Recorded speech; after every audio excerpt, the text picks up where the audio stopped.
കഴിഞ്ഞ പ്രാവശ്യം നിങ്ങൾക്ക് തലവേദന വന്നപ്പോഴും പല്ലുവേദന വന്ന സമയത്തും നിങ്ങൾ വേദന സംഹാരികൾ കഴിച്ചിട്ടുണ്ടാവും. അത് നിങ്ങൾ മെഡിക്കൽ ഷോപ്പിൽ പോയിട്ട് വാങ്ങിയതാണോ അതോ വീട്ടിൽ ഓൾറെഡി ഉള്ള ടാബ്ലറ്റ്സ് എടുത്ത് കഴിച്ചതാണോ? ഹായ് ഫ്രണ്ട്സ്, ഞാൻ ഡോക്ടർ പ്രസൂൺ. വേദന സംഹാരികൾ അല്ലെങ്കിൽ പെയിൻ കില്ലേഴ്സ് നമ്മളുടെ നാട്ടിൽ ഒരു തരത്തിലുള്ള പ്രിസ്ക്രിപ്ഷനും ഇല്ലാതെ ഒരു തരത്തിലുള്ള ഡോക്ടറെ കാണിക്കാതെയും ആർക്കും വേണമെങ്കിലും മെഡിക്കൽ ഷോപ്പിൽ പോയി വാങ്ങിക്കാം. ഇത്തരത്തിലുള്ള മരുന്നുകൾ പെയിൻ കുറയ്ക്കാൻ വേണ്ടി മാത്രമല്ല, പനി കുറയ്ക്കാൻ ഹെൽപ്ഫുൾ ആണ്, സ്ത്രീകൾക്ക് മെൻസ്ട്രൽ ക്രാംസിൻ്റെ സമയത്ത് യൂസ്ഫുൾ ആണ്, ഇൻഫ്ലമേഷൻ കുറയ്ക്കാനും അങ്ങനെ പലതരത്തിലുള്ള ബെനിഫിറ്റ്സ് ഉണ്ട്. പക്ഷേ ഇതിനെക്കൊണ്ട് മറ്റു തരത്തിലുള്ള പ്രശ്നങ്ങൾ ഉണ്ടാവുന്നുണ്ടോ? നമ്മളുടെ ലിവറിന് പ്രശ്നമാണോ? കിഡ്നി അടിച്ചു പോവോ? ഗ്യാസ്ട്രൈറ്റിസ് ഉണ്ടാവുമോ? ഇത്തരത്തിലുള്ള പെയിൻ കില്ലേഴ്സ് കഴിക്കുമ്പോൾ നമ്മളുടെ ശരീരത്തിൽ എന്തൊക്കെ മാറ്റങ്ങളാണ് സംഭവിക്കുന്നത്? ഇന്നത്തെ വീഡിയോയുടെ വിഷയം ഇതെല്ലാം. സോ വെൽക്കം ബാക്ക് ടു ഡോഫുഡി. നമുക്ക് തുടങ്ങാം. ഈ വീഡിയോയിൽ ഞാൻ കാര്യമായിട്ട് കവർ ചെയ്യുന്നത് നോൺ സ്റ്റീറോയിഡൽ ആൻറ്റി ഇൻഫ്ലമേറ്ററി ഡ്രഗ്സിനെ കുറിച്ചാണ്. ഈ ഗ്രൂപ്പിൽ പലതരത്തിലുള്ള മരുന്നുകൾ വരുന്നുണ്ട്. ഐബ്യൂപ്രോഫിൻ വരുന്നുണ്ട്, അല്ലെങ്കിൽ ബ്രൂഫിൻ എന്ന് പറയാം. മെഫ്റ്റാൽ അല്ലെങ്കിൽ മെഫിനമിക് ആസിഡ് ഉണ്ട്, ഡൈക്ലോഫിനാക് ഉണ്ട്, എസൈക്ലോഫിനാക് ഉണ്ട്, നാപ്രോക്സിൻ ഉണ്ട്. പല തരത്തിലുള്ള മരുന്നുകൾ അടങ്ങിയിരിക്കുന്ന ഒരു ഗ്രൂപ്പാണ് NSAIDs എന്ന് പറയുന്നത്. ഇതിനെ non steroidal anti inflammatory drugs എന്ന് പറയാൻ കാരണം വേറെ ഒരു ഗ്രൂപ്പും കൂടിയുണ്ട്, സ്റ്റീറോയിഡ്സ്.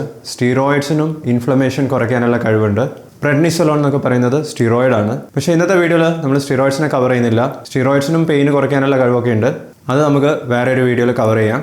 ഏത് തരത്തിലുള്ള NSAID അല്ലെങ്കിൽ പെയിൻ കില്ലർ ആണെന്നുണ്ടെങ്കിലും അത് ഗുളിക രൂപത്തിൽ നമ്മൾ കഴിച്ചു കഴിഞ്ഞാൽ നമ്മളുടെ ബോഡിയിൽ എന്തൊക്കെ മാറ്റങ്ങളാണ് വരുത്തുന്നത്, എന്തൊക്കെ രീതിയിലാണ് അത് പെയിൻ കുറയ്ക്കുന്നത്, പനി കുറയ്ക്കുന്നത്, ഇൻഫ്ലമേഷൻ കുറയ്ക്കുന്നത്, ഇതെല്ലാം നമുക്ക് നോക്കാം. പക്ഷേ NSAIDs ഇഞ്ചക്ഷൻ രൂപത്തിൽ അവൈലബിൾ ആണ്. ശരീരത്തിൻ്റെ മുകളിൽ അപ്ലൈ ചെയ്യുന്ന തരത്തിലുള്ള ജെല്ലുകളും ക്രീമിൻ്റെ രൂപത്തിലൊക്കെ അവൈലബിൾ ആണ്. അതിനെക്കുറിച്ചും നമ്മൾ ഈ വീഡിയോയിൽ കവർ ചെയ്യുന്നില്ല. ഇനി നമുക്ക് ഈ ടാബ്ലറ്റ് കഴിച്ചു കഴിഞ്ഞാൽ നമ്മളുടെ ബോഡിയിൽ എന്തൊക്കെ മാറ്റങ്ങളാണ് വരുന്നതെന്ന് ആദ്യം നോക്കാം. ഇത്തരത്തിലുള്ള ഏത് ടാബ്ലറ്റും നമ്മൾ കഴിച്ചു കഴിഞ്ഞാൽ അത് മൗത്തിൽ വായിൽ കുറേ സമയം നിൽക്കുന്നില്ല. വെള്ളത്തിൻ്റെ കൂടെ നേരെ അത് ഇറങ്ങി സ്റ്റൊമക്കിലെത്തും. ഫുഡ് പൈപ്പിലും കൂടുതൽ സമയമൊന്നും നിൽക്കുന്നില്ല. അതുകൊണ്ട് അവിടെയൊന്നും ഈ ടാബ്ലറ്റിന് വലിയ മാറ്റങ്ങളൊന്നും സംഭവിക്കുന്നില്ല. പക്ഷേ സ്റ്റൊമക്കിലെത്തിക്കഴിഞ്ഞാൽ നമ്മളുടെ ഭക്ഷണം ഡൈജസ്റ്റ് ചെയ്യാൻ പലതരത്തിലുള്ള ആസിഡും എൻസൈംസും ഒക്കെ വർക്ക് ചെയ്യുന്നുണ്ടെന്നുള്ളത് നിങ്ങൾക്കറിയാം. അതേപോലെ തന്നെ ഈ ടാബ്ലറ്റിനെ ഡൈജസ്റ്റ് ചെയ്യാനും സ്റ്റൊമക്കിൽ നിന്നും പലതരത്തിലുള്ള ആസിഡ്സ് സെക്രീറ്റഡ് ആവുന്നുണ്ട്. ഈ ടാബ്ലറ്റ് ചെറുതായിട്ട് അലിഞ്ഞു തുടങ്ങും. ഇവിടെ നിന്നാണ് ഈ ടാബ്ലറ്റിലുള്ള ചെറിയ ചെറിയ മോളിക്യൂൾസ് നമ്മളുടെ ബ്ലഡ് സ്ട്രീമിലേക്ക് എത്തുന്നത്. സ്റ്റൊമക്കിലുള്ള ബ്ലഡ് വെസൽസ് അല്ലെങ്കിൽ രക്തക്കുഴലിലേക്ക് ഈ ടാബ്ലറ്റിൻ്റെ ചെറിയ ചെറിയ മോളിക്യൂൾസ് അബ്സോർബ് ചെയ്ത് തുടങ്ങുന്നത് സ്റ്റൊമക്കിൽ നിന്നാണ്. പക്ഷേ സ്റ്റൊമക്കിൽ നിന്നുള്ള അബ്സോർപ്ഷൻ പൊതുവെ കുറവാണ്. 10-20% മാത്രമേ സ്റ്റൊമക്കിൽ നിന്നും അബ്സോർബ് ചെയ്ത് ബ്ലഡിലേക്ക് എത്തുന്നുള്ളൂ. ബാക്കിയുള്ള പെയിൻ കില്ലറിൻ്റെ ടാബ്ലറ്റ് അത് ചെറുകുടലിലേക്കാണ് എത്തുന്നത്, സ്മോൾ ഇൻറ്റസ്റ്റൈൻ എന്ന് പറയും. ഇവിടുന്നാണ് ബാക്കിയുള്ള ടാബ്ലറ്റ് കംപ്ലീറ്റ്ലി ഡൈജസ്റ്റഡ് ആവുന്നതും കംപ്ലീറ്റ്ലി രക്തത്തിലേക്ക് അബ്സോർബ് ആവുന്നതും. ഇങ്ങനെ ബ്ലഡിലേക്ക് എത്തുന്ന പെയിൻ കില്ലർ ടാബ്ലറ്റിൻ്റെ ഓരോ മോളിക്യൂളും പിന്നീട് രക്തം വഴി നമ്മളുടെ ബോഡിയിൽ എല്ലായിടത്തും സർക്കുലേറ്റഡ് ആവും, എല്ലായിടത്തും എത്തും. ഇങ്ങനെ എത്തിക്കഴിഞ്ഞാൽ NSAIDs വർക്ക് ചെയ്യുന്നത് രണ്ട് രീതിയിലുള്ള എൻസൈംസിനെ ബ്ലോക്ക് ചെയ്തിട്ടാണ്. നമ്മളുടെ ബോഡിയിൽ പലതരത്തിലുള്ള ബയോകെമിക്കൽ റിയാക്ഷൻസ് നടക്കുന്നുണ്ട്.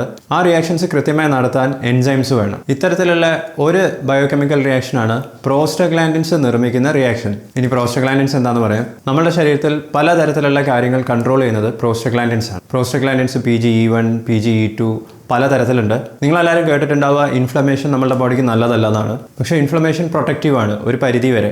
ഈ ഇൻഫ്ലമേഷൻ പ്രോപ്പറായിട്ട് നടക്കണമെന്നുണ്ടെങ്കിൽ പ്രോസ്റ്റഗ്ലാൻഡിൻസ് വേണം. നമ്മുടെ ശരീരത്തിൽ എവിടെയെങ്കിലും ഒരു ഇഞ്ചുറി, ഒരു ഡാമേജ് സംഭവിച്ചിട്ടുണ്ടെങ്കിൽ അവിടെയും പ്രോസ്റ്റഗ്ലാൻഡിൻസ് ഉണ്ടാവുന്നുണ്ട്. ആ ഇൻഫ്ലമേഷൻ അവിടെ തന്നെ നിൽക്കുകയാണെന്നുണ്ടെങ്കിൽ നമ്മുടെ ബോഡിക്ക് കൂടുതൽ ഡാമേജ് ഉണ്ടാവും. അപ്പോൾ ആ ഡാമേജ് അല്ലെങ്കിൽ ഇഞ്ചുറി ഉണ്ടായിട്ടുള്ള ഭാഗത്ത് വേദന ഉണ്ടാക്കാനും പ്രോസ്റ്റഗ്ലാൻഡിൻസ് വേണം. ആ വേദന ഉണ്ടെങ്കിൽ നമ്മൾ ആ ഇഞ്ചുറിയിൽ നിന്നും പിന്മാറാൻ സാധ്യതയുണ്ട്. അതായത് ഇൻഫ്ലമേഷൻ ഒരു തരത്തിലുള്ള പ്രൊട്ടക്റ്റീവ് മെക്കാനിസമാണ്. ഇവിടെയും കഴിഞ്ഞിട്ടില്ല.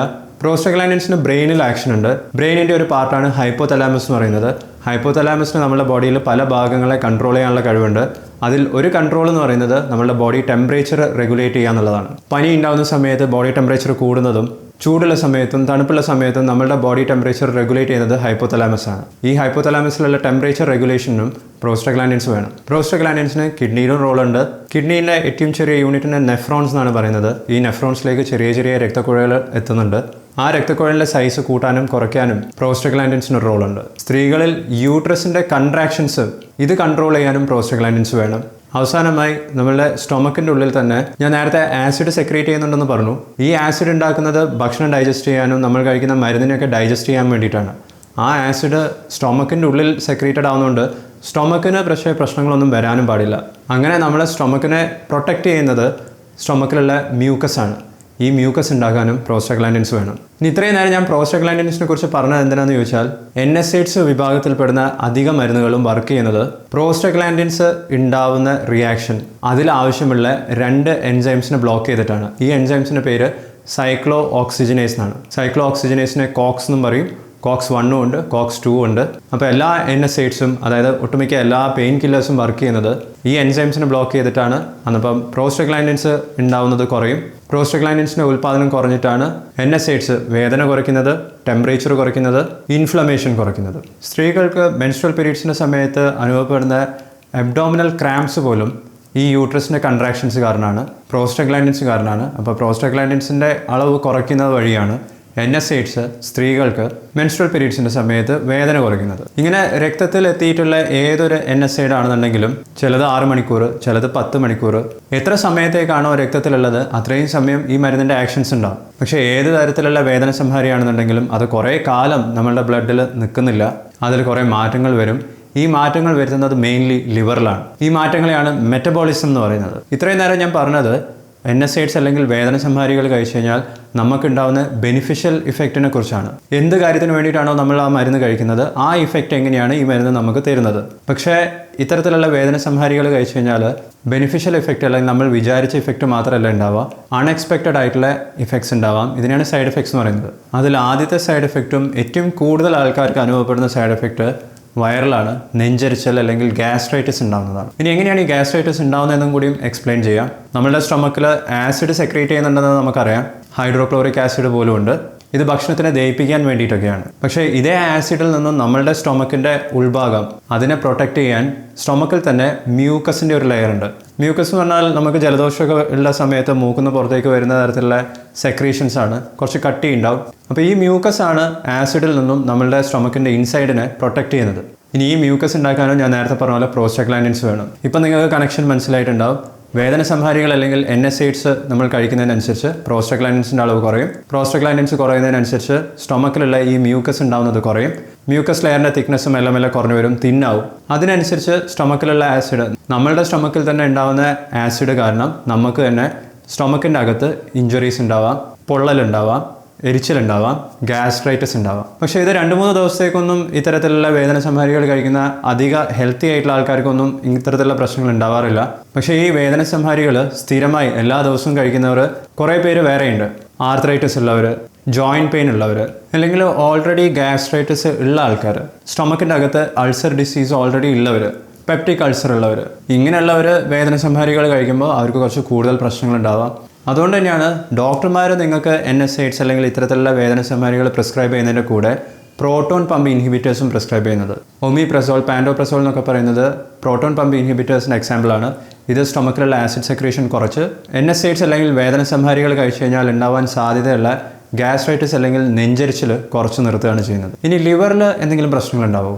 അധികം ആൾക്കാർക്കും, ഹെൽത്തി ആയിട്ടുള്ള അധികം ആൾക്കാർക്കും ഇത്തരത്തിലുള്ള വേദന സംഹാരികൾ കുറച്ച് ദിവസത്തേക്കൊന്നും കഴിച്ചു കഴിഞ്ഞാൽ ലിവറിൽ വലിയ മാറ്റങ്ങളൊന്നും വരാൻ പോകുന്നില്ല. ലിവറിലാണ് ഈ മരുന്നിന് മാറ്റങ്ങൾ വരുത്തിയിട്ട് അതിനെ ഇനാക്റ്റീവ് ഫോമിലേക്ക് ആക്കുന്നതും ഇനാക്റ്റീവ് ഫോമിലേക്ക് ആക്കിയിട്ടുള്ള ഈ NSAIDsനെ പിന്നീട് ബ്ലഡ് വഴി കിഡ്നിയിൽ എത്തിക്കുന്നതും കിഡ്നി വഴിയാണ് ഇത് പുറത്തേക്ക് പോകുന്നതും. അപ്പോൾ ഓൾറെഡി ലിവർ ഡിസീസ് ഉള്ളവർ, ലിവർ സിറോസിസോ ലിവറിൻ്റെ ഫംഗ്ഷൻ കുറവുള്ളവർക്ക് ഇത്തരത്തിലുള്ള മരുന്ന് കഴിക്കാൻ പാടില്ല എന്നല്ല, പക്ഷെ കഴിക്കുന്ന സമയത്ത് ഈ മരുന്നിൻ്റെ ആക്ഷൻ കൂടുന്നുണ്ടോ, സൈഡ് എഫക്റ്റ് കൂടുന്നുണ്ടോ എന്നുള്ളത് കൃത്യമായി മോണിറ്റർ ചെയ്തിട്ട് വേണം കഴിക്കാൻ. ഹെൽത്തി ആയിട്ടുള്ള അധികം ആൾക്കാർക്കും ലിവറിൽ ഇത്തരത്തിലുള്ള മരുന്നുകൾ വലിയ പ്രശ്നങ്ങളൊന്നും ഉണ്ടാക്കാൻ പോകുന്നില്ല. അല്ലെങ്കിൽ സ്ഥിരമായിട്ട് ഇത്തരത്തിലുള്ള മരുന്നുകൾ കഴിക്കുമ്പോൾ മാത്രമേ അവരെ ശ്രദ്ധിക്കേണ്ട ആവശ്യമുള്ളൂ. ഇത്തരത്തിലുള്ള ടാബ്ലറ്റ്സ് കഴിച്ചു കഴിഞ്ഞാൽ ഇനാക്റ്റീവ് ഫോം ലിവർ ഉണ്ടാക്കുന്നത് ഞാൻ പറഞ്ഞു. ഈ ഇനാക്റ്റീവ് ഫോം പിന്നീട് ശരീരത്തിൽ നിന്ന് പുറത്തേക്ക് പോകുന്നത് കിഡ്നി വഴിയാണ്. രക്തത്തിലുള്ള എല്ലാ വേസ്റ്റ് പ്രൊഡക്ട്സും ഇൻക്ലൂഡിങ് നമ്മൾ കഴിക്കുന്ന മരുന്നിൻ്റെ വേസ്റ്റ് പ്രൊഡക്ട്സ് പോലും ഫിൽട്ടർ ചെയ്യുന്നത് കിഡ്നീൻ്റെ ജോലിയാണ്. ഹെൽത്തി ആയിട്ട് കിഡ്നീസ് പ്രോപ്പർലി വർക്ക് ചെയ്യുന്ന ഒരാൾക്കും ഇത്തരത്തിലുള്ള മരുന്ന് കഴിച്ചു കഴിഞ്ഞാൽ യാതൊരു പ്രശ്നവും വരാൻ പോകുന്നില്ല. കിഡ്നീൻ്റെ ഏറ്റവും ചെറിയ ഫങ്ഷണൽ യൂണിറ്റ് ആയിട്ടുള്ള നെഫ്രോണിൽ ഈ ഫിൽട്രേഷൻ കൃത്യമായിട്ട് നടക്കും. ആവശ്യമില്ലാത്ത മരുന്നിൻ്റെ ഭാഗങ്ങൾ പോലും, വേസ്റ്റ് പ്രൊഡക്ട്സും മെറ്റബോളൈറ്റ്സ് പോലും യൂറിൻ വഴി പുറത്തേക്ക് കിഡ്നി ഫിൽട്ടർ ചെയ്ത് കളഞ്ഞോളും. പക്ഷേ ഞാൻ നേരത്തെ പറഞ്ഞ പ്രോസ്റ്റഗ്ലാൻഡിൻസിന് ഈ നെഫ്രോണിന് ചുറ്റുമുള്ള ചെറിയ വളരെ മൈക്രോസ്കോപ്പിക് ആയിട്ടുള്ള രക്തക്കുഴലിൽ ഒരു ആക്ഷൻ ഉണ്ട്. ആ ആക്ഷൻ എന്ന് പറയുന്നത് ഈ ചെറിയ രക്തക്കുഴലിനെ വികസിപ്പിക്കുക എന്നുള്ളതാണ്, വാസോ ഡൈലേറ്റ് ചെയ്യുക എന്നുള്ളതാണ്. അപ്പോൾ പ്രോസ്റ്റഗ്ലാൻഡിൻസ് ഉണ്ടെങ്കിൽ ഇതിനെ വലുതാക്കി വികസിപ്പിച്ച് നിർത്തും. NSAIDs അതായത് വേദന സംഹാരികൾ കഴിച്ചുകൊണ്ടിരിക്കുന്ന ഒരാൾക്ക് പ്രോസ്റ്റഗ്ലാൻഡിൻസിൻ്റെ അളവ് കുറയ്ക്കുന്നത് കൊണ്ട് തന്നെ ഈ വാസോ ഡയലറ്റേഷൻ, അതായത് കിഡ്നിയിലുള്ള ചെറിയ രക്തക്കുഴലിൽ വാസോ ഡയലറ്റേഷൻ നടക്കില്ല, വികസിച്ച് നിൽക്കില്ല.